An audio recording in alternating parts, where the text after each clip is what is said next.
What's going on, Bunters? So today I want to talk a little bit about NA cards. In the past, in the videos I've done here in the past, I have sort of dismissed NA cards generally as junk. And that is correct, but it is a more nuanced conversation that I wanted to save for a video to its own, and that's what this is going to be. In this video, that's essentially not all NA are created equal.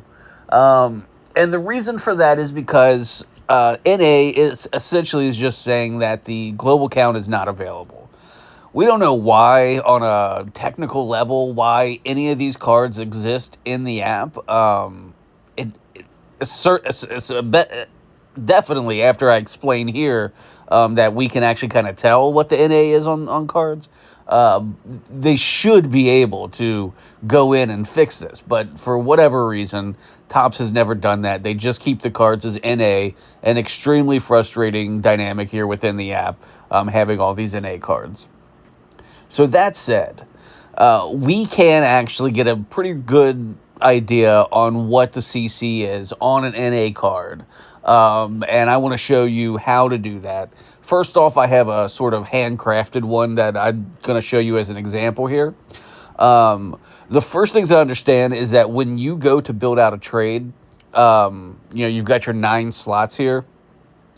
It will arrange the cards in order of tier, highest tier to the left, lowest tier to the right, and then within that tier, it'll arrange it in order of global count.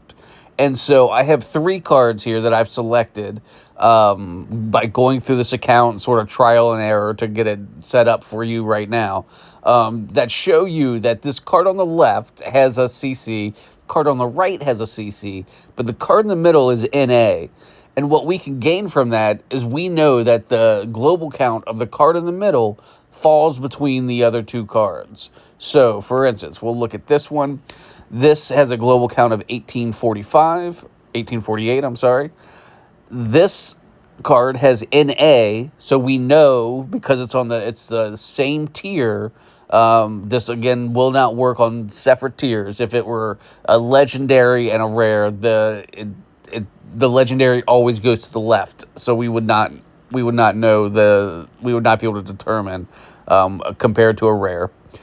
And then this is 1896, this Carlos Correa. So 1896 on Correa, 1848 on Machado, which means this Carson Kelly falls between 1848 and 1896, somewhere within there. We could probably even almost get it down to the exact number if we wanted to get really specific with it. But so that's kind of the basic premise of what I want to talk about today is that you can tell essentially whether or not these NAs are actually junk. And I wanted to start with this example here because I knew this Emerald from 2022, the Tribute Emerald, I believe is what they're called, Emerald Bunt base, were an especially rare NA card. If I remember correctly, you had to craft 10 rare cards to get an Emerald card, any 10 rare cards. And so that just naturally made it a little bit more difficult to acquire. And so it's one of these kind of hidden gems within the NA, within the Bunt app for NA cards. People think because they see NA, they think it's just junk because, again, generally, the vast majority of NA cards are junk, but they actually aren't. This is a relatively low CC card at 50-something. So let me show you how to do this in a more practical way. We're going to clear this out, and let's look at 2025 cards instead. These are all cards that you're going to be a lot more familiar with than those 22s. I'm doing this in a massive account because I needed all the options, and so it's going to be kind of slow as we build through here, as we try to build through. Let's select. So first we need an NA card. So we're going to go up here, and let's see what we have. I think I would like to have a Series 2. This is perfect. Rosario, Okay, so we've got this card here, this Rosario that is NA, right? We'll click on it again, NA. And so how do we determine what the CC for that actually is? So it's a little bit of trial and error. We're going to scroll back down and we're going to get a high CC card to start with. So this is 9185. Rosario did not move. He stayed to the left, and we're on the same tier. These are rares, so we know Rosario is less than 9185. So we're going to scroll up a little bit more and select this one. So 5772. So we now know that Rosario is less than 5772 because he did not move to the right of the card. So we're going to take another leap forward and find something even lower. And it is 4498. So Rosario is lower than 4498. And we'll go up a little bit more. And this time Rosario moved to the right. And so we now know that Rosario is between 3517 and 4498. Now, if we want to get a little bit closer, right, that's a relatively large range. We got to go back up, and we have to find a little bit higher CC card. Let's scroll a little bit quicker. Got to get a little bit higher. How about this? So this is 4119 to 4498. So we're within about a 200 or 300 CC range. We'll go a little bit higher and see how close we can get just for the fun of it. 4206. And a little bit higher.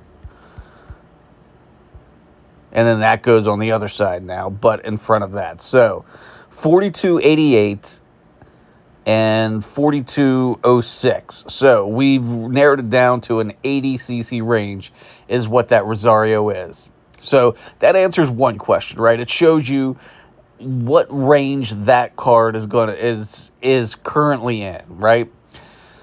But this is a Series 2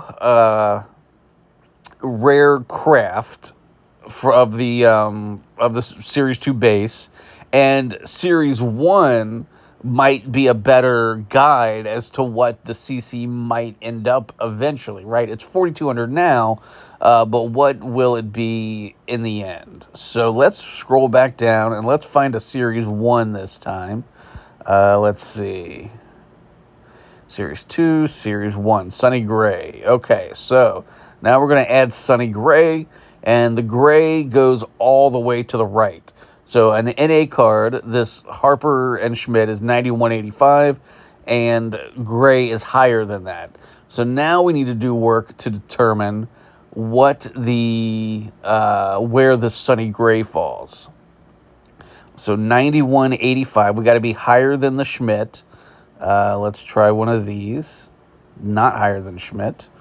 Okay, so we go up a little bit more. Not higher than Schmidt, so let's take a bigger dip down. And, okay, perfect. Okay, so this is 16,569, and Schmidt was 9185. So we've got a 7,000 range a little bit. Let's cut that down as best we can. Okay, and now we got a little bit closer. 12,271 and 16,569. So now we know it's a double digit. We know it's in the 10,000s. We're gonna scroll a little bit more. Oh, it looks like we were able to. Okay, now I think we're at a good spot. 13,622 NA 1227. So that right there, that's within 10%, right? We know it's in that 1400 CC window, but between those two cards.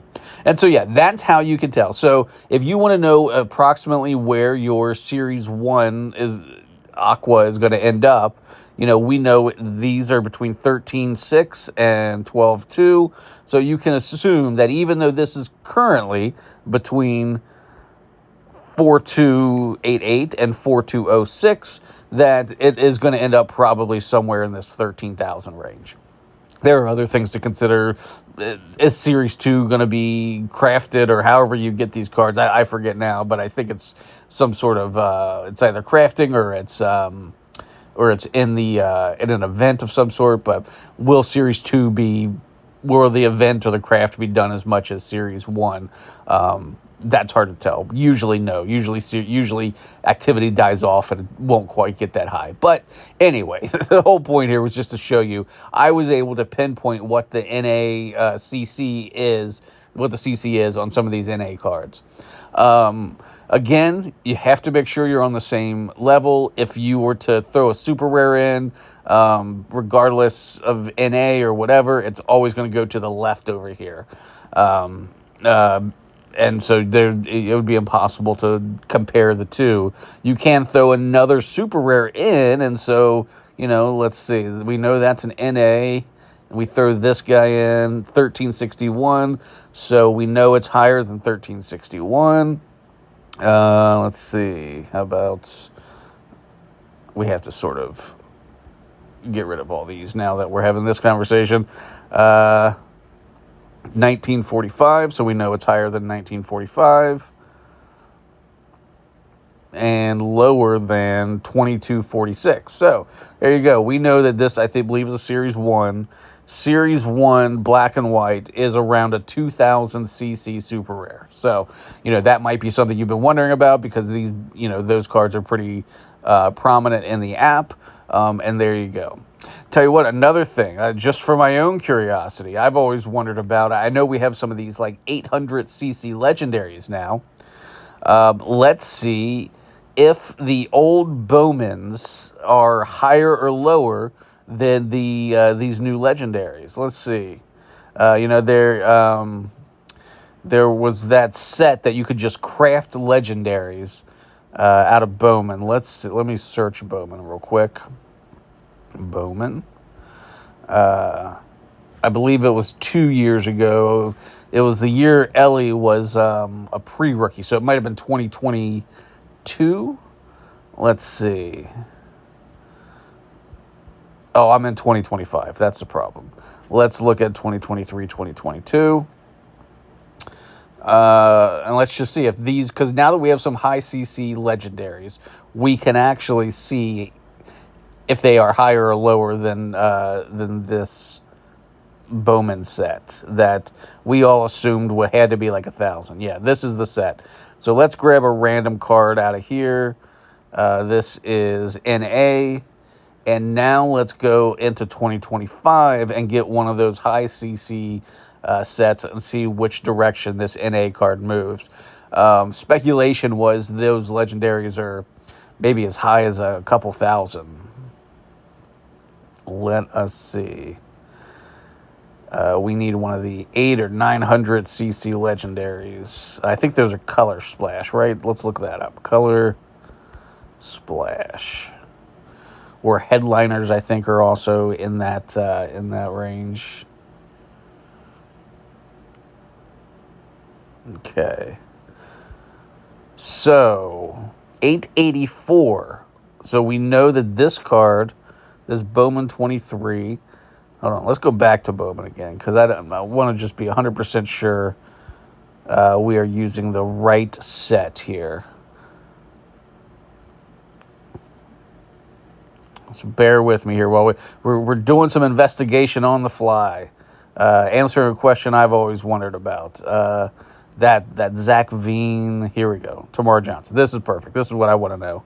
And that is lower than 884. So I think, we all thought these cards were probably somewhere in the 1,000 to 2,000 range, and it turns out they are less than 884. Can we figure out? I don't see the issue is, there aren't a lot of cards, a lot of legendaries that are that high.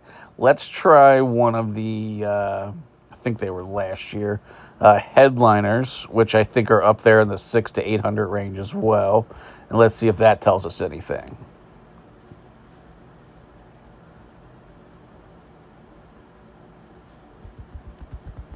As we wait. Not those Headliners. I guess they weren't called Headliners, huh? Let's see. We'll do that. And see if we can just eyeball them. He probably had. I know there's an Ellie De La Cruz in the set. Let's see if he has that. This is a massive account that has just about everything, which is, again, is why I thought we should use it. Okay, yes, this is what I meant. 818, so the minis. Okay, that's what they're called. 818. And what about this card? And this card falls on the other side, of course, 216. So yeah, because of the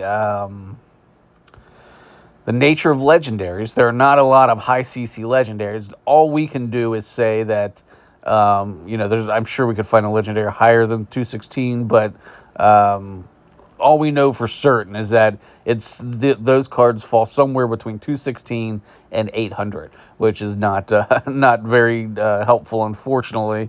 I'm taking one last look to see if I can find a higher CC legendary. I'm trying to think off the top of my head about some of the big legendary sets.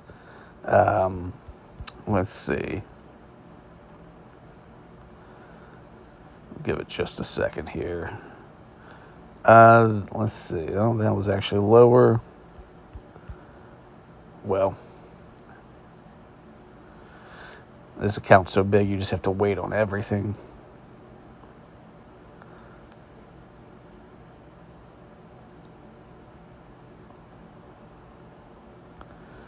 Oh, gosh. And now I can't operate the app. Hold on, folks. We're going to get there.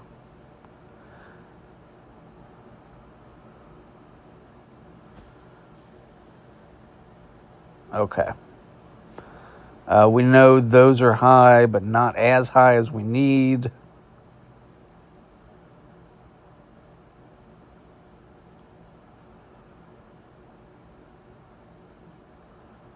VIP is a good place to start. What about those color splash? 415. Now, okay. Now we've lowered it. Now we've lowered it a little bit. That's helpful. How about these? Oh, goodness. 845. So on the other side. So yeah, I think that's going to be about as good as we can hope to get. We know that card is between 818 and 415. So that's progress right there. I have always assumed that set that the Tamar Johnson from was over 1,000. But okay, you have seen this in practice. Now you know not all NAs are created equal, and that is the way. Align them on your offer and sort of trial and error until you find out what the range is. Let me know if you have any other tips or tricks for discovering NA or NACCs or anything else like that. Let me know if this is new to you. I know this isn't as prevalent. This isn't as out there as some of the other tips I've given. So I'm curious how many people kind of figure this out. Okay, thanks for your time. Make sure to subscribe and like and follow and all those good things. I'm trying to build a community here for Bunt and for the Topps Digital Apps, and would love for you to be a part of it. Thanks. Have a great rest of your day, and we'll talk soon.